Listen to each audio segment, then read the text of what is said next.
أعوذ بالله من الشيطان الرجيم بسم الله الرحمن الرحيم الحمد لله رب العالمين الصلاة والسلام على أشرف الأنبياء والمرسلين خاتم النبيين شفيع المذنبين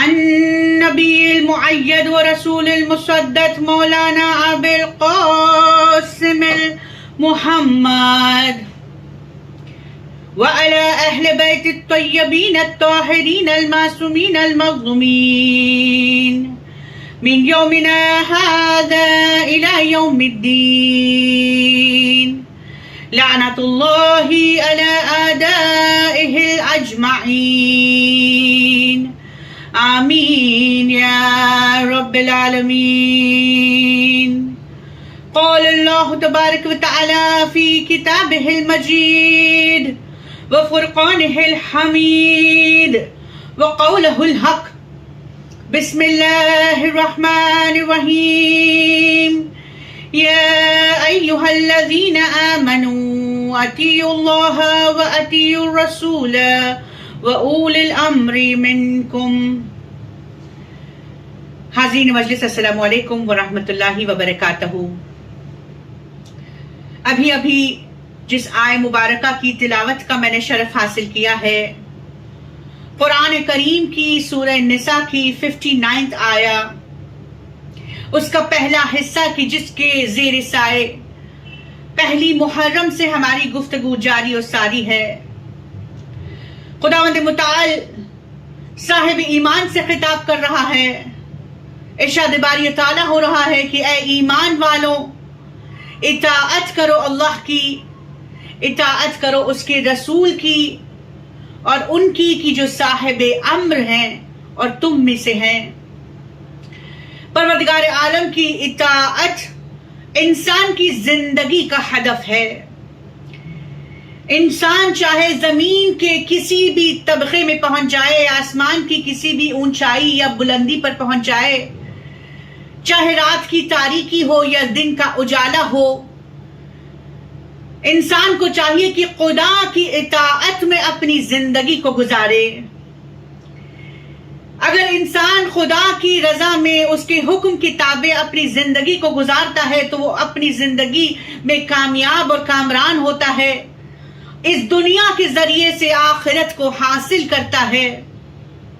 اور جیسے گزشتہ مجالسوں کے حوالے سے ہم نے دیکھا کہ جب انسان خدا کی رضا کے لیے زندگی کو گزارتا ہے تو جنت انسان کی منتظر ہوتی ہے. سبحان اللہ. بات واضح ہو گئی کہ خدا کی اطاعت میں ہمیں زندگی کے ہر لمحے کو گزارنا ہے، مگر بعض اوقات یہ ہوتا ہے کہ جب انسان مصیبتوں میں گھر جاتا ہے، تکلیفوں میں مبتلا ہو جاتا ہے تو اس کا ایمان ڈگمگانے لگ جاتا ہے. اس کے دل میں شیطان وسوسوں کو پیدا کرتا ہے کہ کاش ایسا ہوتا تو کیا ہوتا، کاش ویسا ہوتا تو کیا ہوتا. تو اسی لیے بالخصوص آج کے نوجوان پیڑھی کے لیے یہاں سے میرا پیغام یہ ہے کہ جب بھی آپ مصیبتوں میں گھرو تو اپنے ایمان کو مستحکم رکھو، صبر اختیار کرو، خدا کی ذات پر یقین رکھو کہ جہاں تمام دنیا کے دروازے بند ہو چکے ہیں، خدا واحد کا دروازہ ہم پر اب بھی کھلا ہوا ہے. انسان کی جہاں سوچنے کی حد ختم ہو جاتی ہے وہاں سے خدا کی قدرت کی حد شروع ہوتی ہے.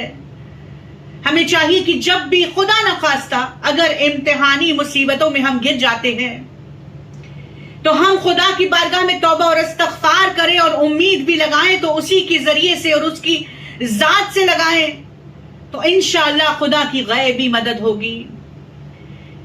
ایمان سلامت ہوگا جب انسان مصیبتوں میں استقامت کے ساتھ مصیبتوں کا سامنا کرے گا. باب مدینۃ العلم فرماتے ہیں کہ انسان اس وقت تک ایمان کا مزہ نہیں چکھ سکتا کہ جب تک وہ اس بات کا یقین نہ کر لے کہ جو اس کو ملنی ہے جو چیز اس کی ہے وہ کبھی اس سے دور نہیں ہو سکتی، اور وہ چیز جو اس سے دور ہو گئی ہے وہ کبھی اس سے مل نہیں سکتی، کہ تمام خیر پروردگار کے حوالے ہے۔ اللہ اکبر۔ حتیٰ کہ چھٹے آقا فرماتے ہیں کہ جب انسان کو، مجھے تعجب ہوتا ہے اس مسلمان پر کہ جو اس بات کا یقین نہیں رکھتا کہ جو بھی خیر آتی ہے وہ خدا کی جانب سے آتی ہے، اور اگر خدا اس کے بدن کو قینچی سے ٹکڑے ٹکڑے کر دے تو اس میں بھی اس کی خیر ہے، اور اگر خدا مشرق سے لے کر مغرب تک تمام زمینوں کا اسے ملکیت عطا کر دے تو اس میں بھی اس کی خیر ہے۔ یعنی انسان کو اس بات کا یقین رکھنا ہے کہ خدا ہی وہ ہے کہ جو ہمارے حق میں سب سے بہتر سوچنے والا ہے، کہ جیسے بارہا میں اس حدیث کی تکرار اپنی مجالسوں میں کرتی ہوں کہ چوتھے آقا فرماتے ہیں کہ پروردگار یہ تو تیرا حکم ہے، اسی لیے میں دعائیں طلب کرتا ہوں، ورنہ میری کیا مجال کہ میں تجھے بتاؤں کہ میرے لیے کیا بہتر ہے۔ سبحان اللہ۔ یعنی انسان کو اس بات کا یقین ہو جائے کہ خدا انسان کے حق میں، اپنے بندے کے حق میں خیر چاہتا ہے۔ نبی داؤد علیہ السلام کے پاس وحی پہنچی ہے خدا کی، ارشاد باری تعالیٰ ہو رہا ہے کہ اے داؤد، ایک وہ شے ہے جو تو چاہتا ہے، ایک وہ چیز ہے جو میں چاہتا ہوں، یقین رکھ لے کہ جو میں چاہتا ہوں وہی ہوگا، اور اگر تو میری قدر پر سر تسلیم قم کر دے تو میں وہ تجھے عطا کروں گا جو تیری چاہت ہے۔ سبحان اللہ۔ پھر آگے پروردگار کہتا ہے کہ اگر تو میری رضا کے سامنے سر تسلیم قم نہیں ہوتا تو پھر میں تجھے تیری چاہت میں غمگین اور مبتلا کر دوں گا، اور پھر وہی ہوگا کہ جو میرا فیصلہ ہے۔ یعنی بات واضح ہو گئی کہ جب بھی کوئی بھی چیز ہوتی ہے تو خدا ہی کے ذریعے سے، اس کی مرضی سے ہوتی ہے۔ تمام خیر جو ہمیں ملتی ہے وہ بھی خدا کی مرضی سے ہوتی ہے، اور ہمیں خدا کے سامنے سر تسلیم خم کرنا ہے۔ تو خدا کا یہ وعدہ ہے کہ اگر تو میری مرضی کے سامنے سر تسلیم خم کر دیتا ہے تو میں تجھے وہ بھی عطا کرتا ہوں جو تیری مرضی ہے۔ بالخصوص کہا گیا کہ جب انسان دعا کرتا ہے دعا مستجاب نہیں ہوتی تو اس حدیث پر تدبر کرے، یقین کر لے کہ ہم نے کوئی دعا مانگی ہے مگر وہ ہوا ہے جو خدا کی ذات کے نزدیک سب سے بہتر ہے، اور جو خدا ہمارے حق میں فیصلہ کرے وہ سب سے بہتر ہو۔ اور اگر انسان اس یقین کے ساتھ زندگی میں آگے بڑھتا ہے تو خدا اپنے نبی سے یہ کہتا ہے، وعدہ ہے خدا کا کہ اگر تو راضی ہوتا ہے میرے امر پر تو میں تجھے وہ بھی عطا کروں گا کہ جو تیری رضا ہے۔ اللہ اکبر۔ دیکھیں اس لیے کہا گیا، تاکید کی گئی کہ یہ چیز ممکن نہیں جب تک کہ انسان اپنے اندر صبر اور تحمل جیسے صفات کو پیدا نہ کر دے۔ صبر اتنا ضروری ہے ایمان کے لیے کہ حدیث کے حوالے سے کہ مولا فرماتے ہیں، صبر کا رشتہ ایمان سے اس طرح ہے کہ جیسے بدن کا رشتہ سر سے ہے۔ بغیر سر کے جس طرح بدن مکمل نہیں ہوتا، اسی طرح صبر کے بغیر انسان کا ایمان مکمل نہیں ہوتا۔ تاریخ میں اتنے واقعات، اتنے لوگوں کا ذکر کہ جنہوں نے صبر نہ اختیار کیا اور اپنی دنیا اور آخرت میں خسارہ پایا۔ بالخصوص دل چاہتا ہے کہ آج نبی موسیٰ کی بنی اسرائیل کے قوم کا واقعے پر ہم تدبر کریں کہ یہ وہ قوم ہے کہ جس پر پروردگار عالم نے اپنی نعمتوں کی فراوانی کی تھی، جس کے ذکر پروردگار سورہ بقرہ میں کرتا ہے کہ خداوند متعال نے سب سے پہلے تو یہ ان پر رحم کیا کہ ان کے پاس کئی انبیاء کو بھیجا اپنی ہدایت کے لیے، اپنے حجتوں کو کثیر تعداد میں بنی اسرائیل پر مسلط کیا گیا۔ حتیٰ کہ احادیث کی اور روایات کے حوالے سے ملتا ہے کہ نبی موسیٰ کے زمانے میں 70 انبیاء معبوس تھے، اگرچہ موسیٰ علیہ السلام اولو العزم پیغمبر تھے کہ جن کی نبوت مشرق سے مغرب تک کی تھی، مگر ان کے زمانے میں 70 انبیاء معبوس تھے جو خدا کی پیغام اپنے بندوں تک پہنچاتے تھے اور ہدایت کیا کرتے تھے. یعنی سب سے پہلے تو پروردگار نے انبیاء بھیجا مگر انہوں نے انبیاء کو قتل کیا. اب پھر پروردگار عالم نے نبی موسیٰ علیہ السلام جیسی حجت کو ان پر مسلط کیا، فرعون کے جبر سے ان کی حفاظت کی، حتیٰ کہ پروردگار عالم نے دریا میں شگاف بنا کر نبی موسیٰ اور ان کے قوم کو یعنی بنی اسرائیل کو راستہ دے کر بتا دیا کہ جب خدا رحم کرنا چاہتا ہے تو خود دریا بڑھ کر راستہ دیتی ہے. سبحان اللہ. حتیٰ کہ کہا جاتا ہے دریا نیل میں 12 راستے پروردگار عالم نے جاری کیے کہ جس سے 12 قبیلوں نے سفر کیا تھا. حتیٰ کہ جب قوم نے یہ شکوہ کیا کہ ہم نہیں جانتے کہ ہمارے ساتھی کہاں ہیں تو خداوند متعال نے اسی دریا میں جو شگاف تک شگاف کی ہے اسی میں سے اس طرح ذریعہ کیا کہ وہ اپنے ساتھیوں کو دیکھتے ہوئے ساتھ ساتھ اس دریا کو پار کرنے لگے. اب یہاں لق و دق صحرا میں پہنچے ہیں تو سب سے پہلے جو تلقین جناب موسیٰ علیہ السلام نے اپنے قوم سے کی وہ یہ تھی کہ لَإِن شَكَرْتُمْ لَأَزِيدَنَّكُمْ، یعنی تم شکر کرو کہ خدا تم میں اضافہ کرے گا. گویا نبی موسیٰ علیہ السلام نے قوم کو اس بات کی تلقین دی ہے کہ بغیر شکر کے تمہیں صبر کا جذبہ نہ عطا ہوگا. جب انسان پریشان ہو جاتا ہے اور صبر نہیں ہوتا تو اسے چاہیے کہ وہ اپنے نعمتوں پر غور و فکر کرے کہ جو خدا نے اس پر برسائی ہے.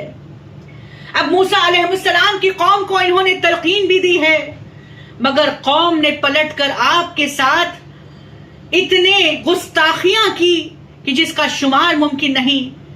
پروردگار عالم نے انہیں دریائے نیل سے پار لگایا. لخ و دق صحرا میں جب آ گئے اور بھوک و پیاس کا شکوہ کرنے لگے تو خدا کا حکم ہوا.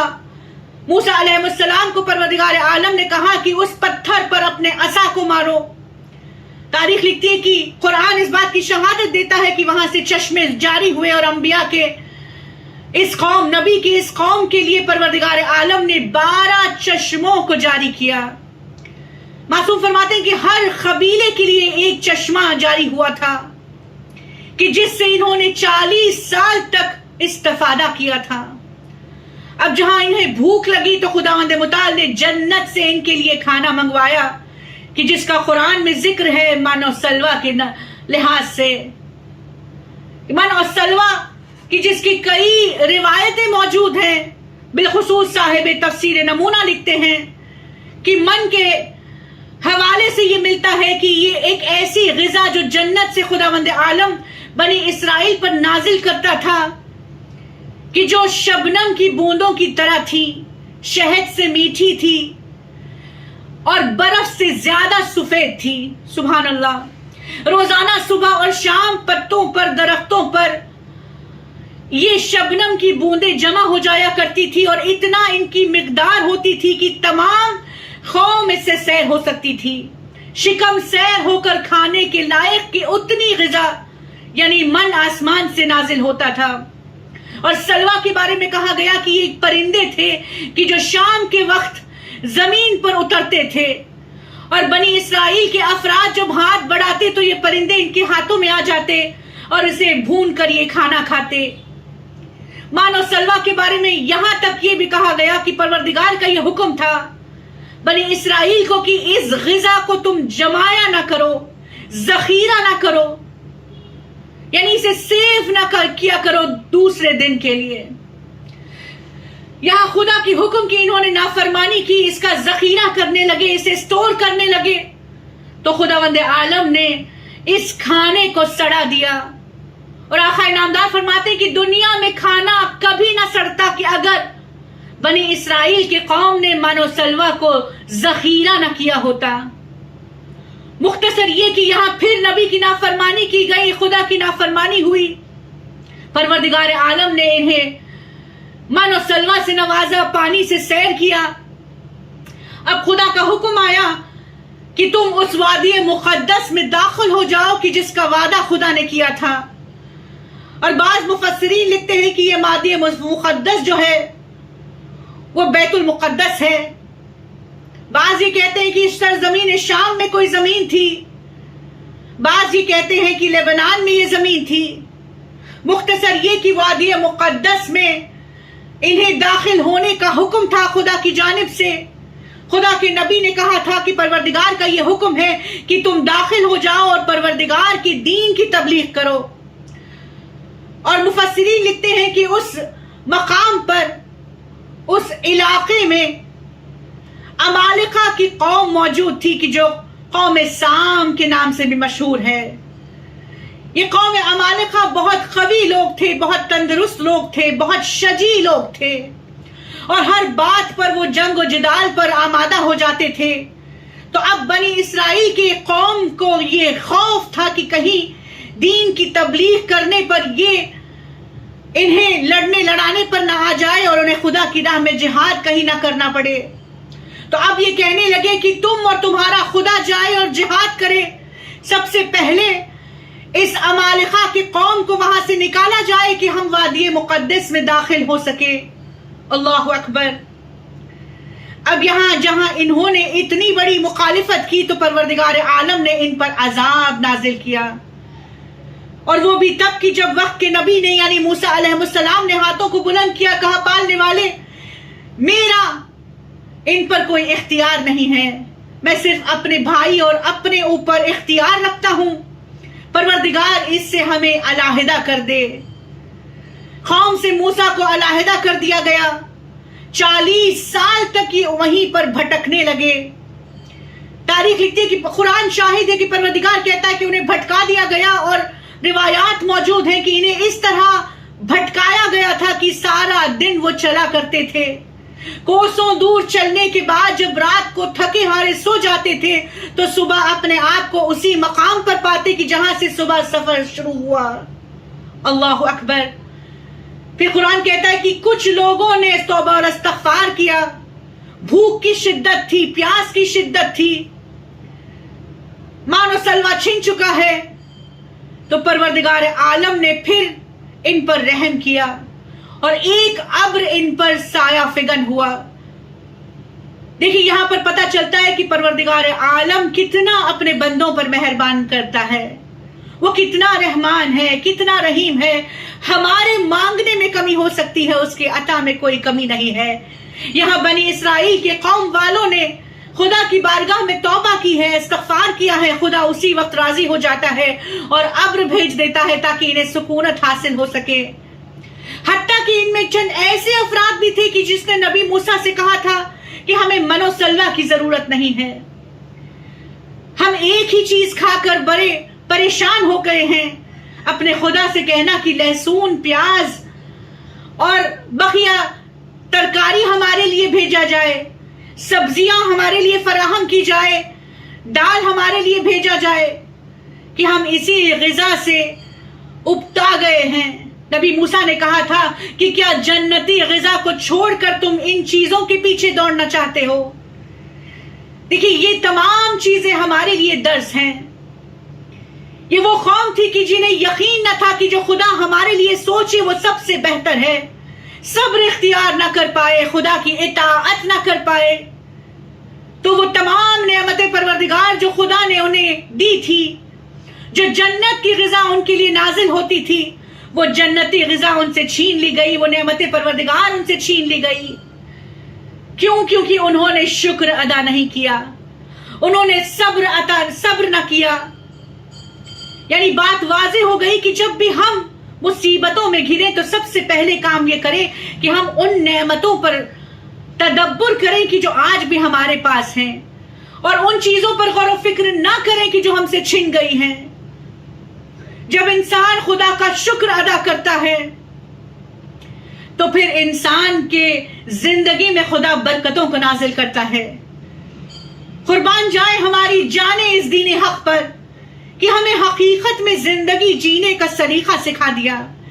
دیکھیے آج بہت سارے لوگ ڈپریشن کا شکار ہوتے ہیں، ہر انسان پریشان ہے، غم میں مبتلا ہوتا ہے، حتیٰ کہ ڈپریشن ایسا ہو جاتا ہے کہ سوسائیڈل اٹیمپٹس تک وہ پہنچ جاتا ہے.